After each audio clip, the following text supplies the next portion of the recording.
বন্ধুরা, কেমন আছেন আপনারা সবাই? আশা করি ভালো আছেন। তো আজকে আমি যে টিউটোরিয়ালটি নিয়ে আপনাদের সামনে হাজির হলাম, এটা মূলত যারা ওয়েবের উপর কাজ করে তাদের জন্য, বা যারা ওয়েব ডিজাইন শিখতে চান বা ওয়েব ডেভেলপমেন্ট শিখতে যাচ্ছেন তাদের জন্য। যারা ইতিমধ্যে এইচটিএমএল সিএসএস শেষ করেছেন এবং পিএইচপি শুরু করলেন, অথবা যারা পিএইচপি তে নতুন, এটা টিউটোরিয়ালটি মূলত তাদের জন্য। তো আমরা এতদিন এইচটিএমএল বা সিএসএস যে কাজটা করছিলাম সেটা হচ্ছে, আচ্ছা, আমি আগে আপনাদের একটু বলে নিই আসলে পিএইচপি বা এইচটিএমএল বা সিএসএস এই জিনিসটা কেমন। এইচটিএমএল সিএসএস মূলত এমন একটি স্ক্রিপ্ট যেটা আপনার ব্রাউজার এক্সিকিউট করতে পারে বা রান করতে পারে, কিন্তু পিএইচপির জন্য অবশ্যই আপনার সার্ভার প্রয়োজন। সার্ভার ছাড়া পিএইচপি রান হয় না। তো যারা পিএইচপি শিখছেন, তো ফার্স্টে বলে রাখি যে আপনাদের কষ্ট করে সার্ভার কিনা লাগবে না, বা বাইরে থেকে সার্ভার আপনার করা লাগবে না। আপনি নিজেরাই আপনার পিসিতে একটি সার্ভার তৈরি করতে পারেন। তো সে কিভাবে তৈরি করবেন এবং কিভাবে কন্ট্রোল করবেন সেটাই মূলত আজকে আমি আপনাদের দেখাবো। তো সার্ভারটি তৈরি করতে আপনাদের একটা সফটওয়্যার ডাউনলোড করতে হবে।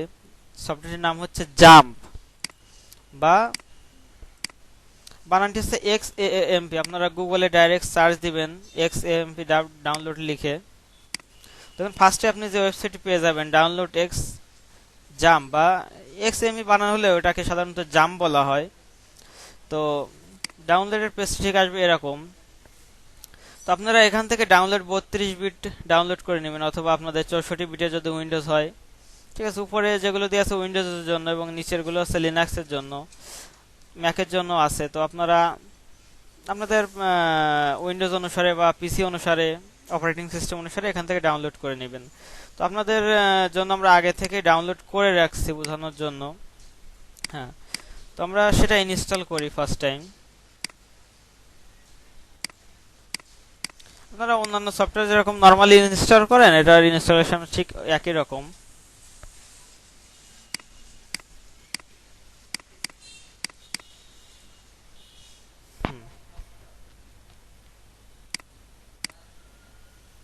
জাস্ট অ্যান্টিভাইরাসের একটা সিগন্যাল দিল। হ্যাঁ, এবার দেখুন এখানে নেক্সট, জেনারেলি নেক্সট করুন, নেক্সট।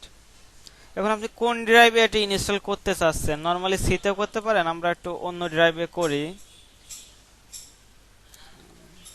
আসলে সি ড্রাইভে আমার জায়গা কম, তো এই জন্য আমরা চাচ্ছি একটা অন্য ড্রাইভে এটা ইনস্টল করতে। আমরা জির ভিতরে জাম্প নামে তৈরি করি।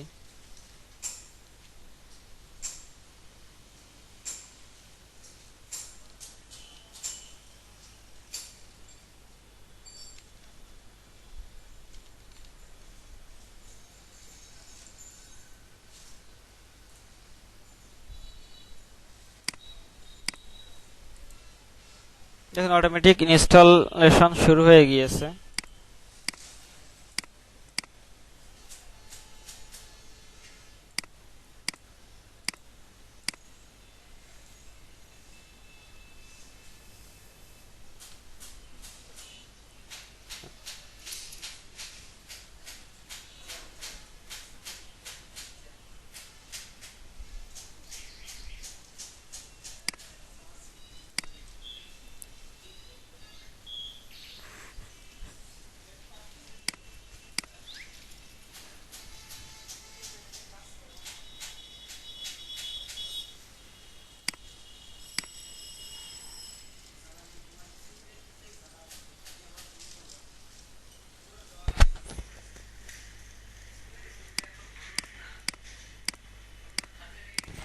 তো ইনস্টলিং হচ্ছে।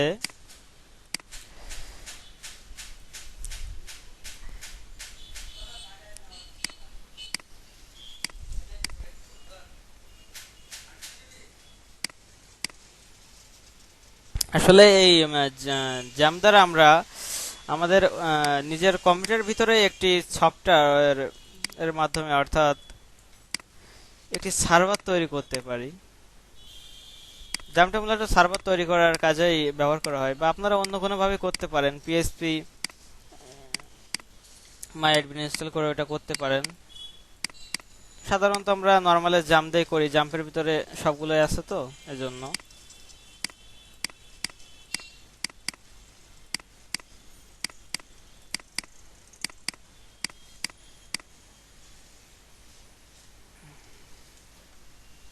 হুম।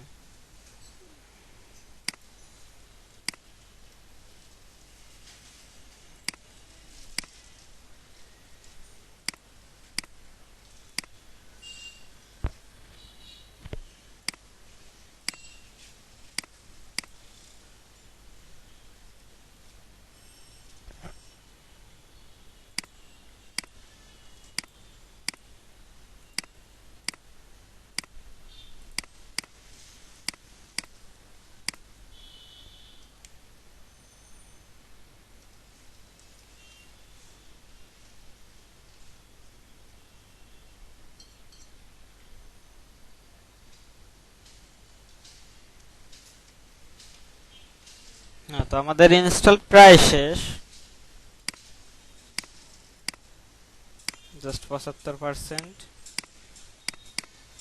হ্যাঁ, অবশেষে আমাদের ইনস্টলেশন শেষ হলো। তো এখন আমরা আমাদের ওই কম্পিউটারের ভিতরেই একটি সার্ভার বা জাম সফটওয়্যারটি ওপেন করব।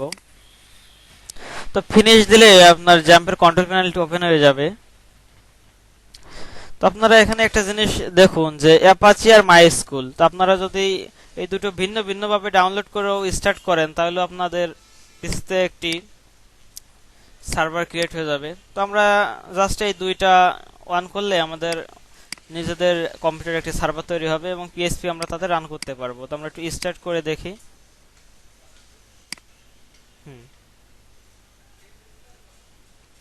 দেখুন অটোমেটিক আমাদের স্টার্ট হয়ে গিয়েছে, কিন্তু আপনাদের যখন এটি স্টার্ট করবেন তখন আপনাদের হয়তো অনেক সময় অনেক প্রবলেম হতে পারে, অনেক প্রবলেম ফেস করতে পারেন।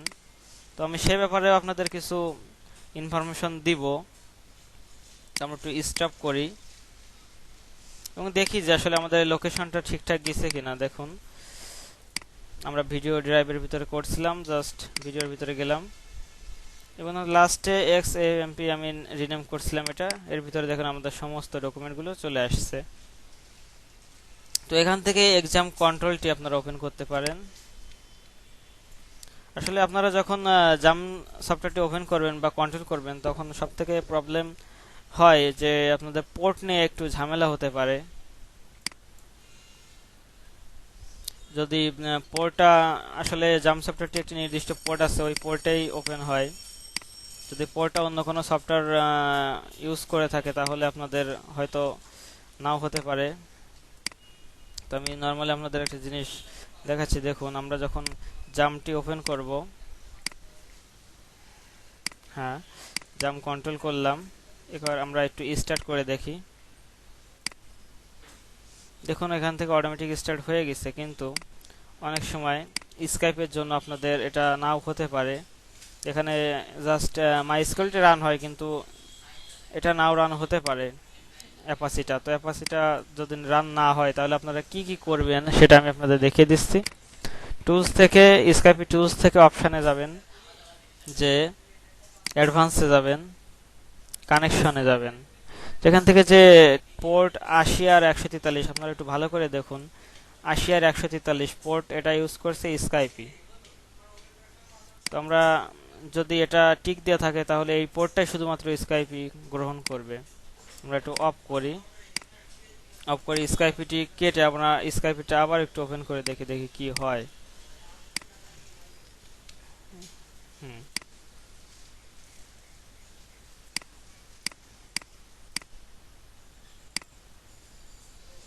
আমাদের স্কাইপি ওপেন হয়ে গেছে।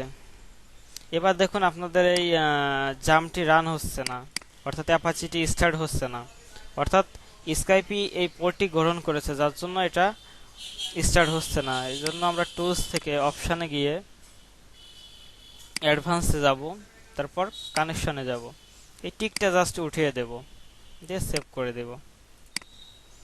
তারপর আপনি স্টার্ট করলে দেখুন অটোমেটিক এটা যেহেতু নেট কানেকশন নিয়ে ফেলেছে, এই পোর্টটি গ্রহণ করে আছে। আমরা স্কাইপিটি ক্লোজ করে ফেলি, তারপর আবার স্কাইপি ওপেন করি।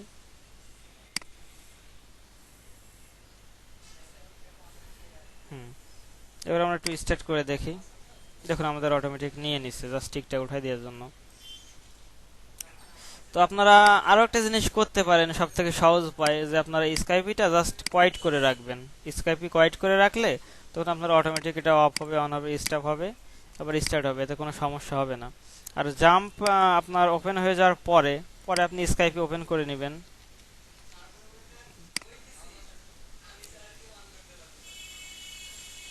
হুম, দেখুন টুলসে গিয়ে আমরা অপশানে গেলাম, অ্যাডভান্সে গিয়ে আমাদের যে প্রবলেমটা ছিল আমরা ওটাই আমরা একটু ফেস করে দেখি কি হয়। আমরা স্টপ করে দিই, স্টপ করে আমরা এখান থেকে এক্সিট করি। এটা আপনাদের জন্য আমি একটু আবার দেখিয়ে দিচ্ছি। হুম,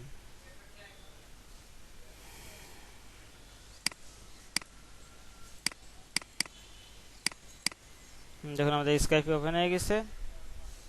এখন আমরা একটু জামটা স্টার্ট করে দেখি।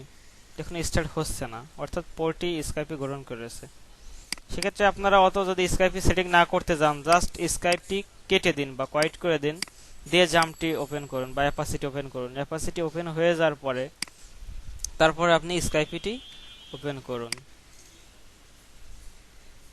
তাহলে আপনার দেখুন স্কাইপি অন হয়ে গিয়েছে আমাদের, আবার আমাদের জামটাও অলরেডি স্টার্টিং অবস্থায় আছে।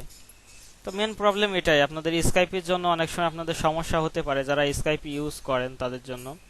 তো এই জন্য আপনারা জাস্ট স্কাইপিটি কোয়াইট করে জাম্প জাম্প ওপেন করে তারপরে আপনি আবার স্কাইপি ফিরে রান করতে পারেন। এটা একটা সহজ সলিউশন।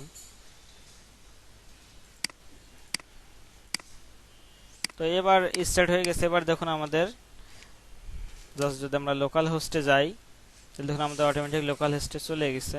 তো এখান থেকে আমরা ইংলিশে দেখুন আমাদের অটোমেটিক সার্ভার রান হয়ে গিয়েছে আমাদের পিসিতে। এখান থেকে আপনি পিএইচপি মাই অ্যাডমিনে যাইতে পারেন। তো এখানে দেখুন আপনাদের সমস্ত ডাটাবেসগুলো আছে, অর্থাৎ আপনাদের সার্ভারগুলো আছে। তো বন্ধুরা ভালো থাকবেন। এই ছিল মূলত আজকের আমাদের টিউটোরিয়াল। আসলে মূলত এই জামটা কন্ট্রোল প্যানেল অর্থাৎ এই অ্যাপাসিটা রান হতে মূলত আমাদের সমস্যা ছিল, বা অনেকে ফেস করবেন, আবার অনেকে নাও করতে পারেন। তো মূলত সে সমাধানটা কিভাবে করবেন এটা তা মূলত স্কাইপি থেকেই সমস্যা করে থাকে। তো আমরা স্কাইপি কোয়াইট করে জাম্প রান করে পরবর্তীতে আবার স্কাইপ অন করব, এর মাধ্যমে আমরা সমস্যাটা সমাধান করতে পারি। তো বন্ধুরা ভালো থাকবেন সবাই।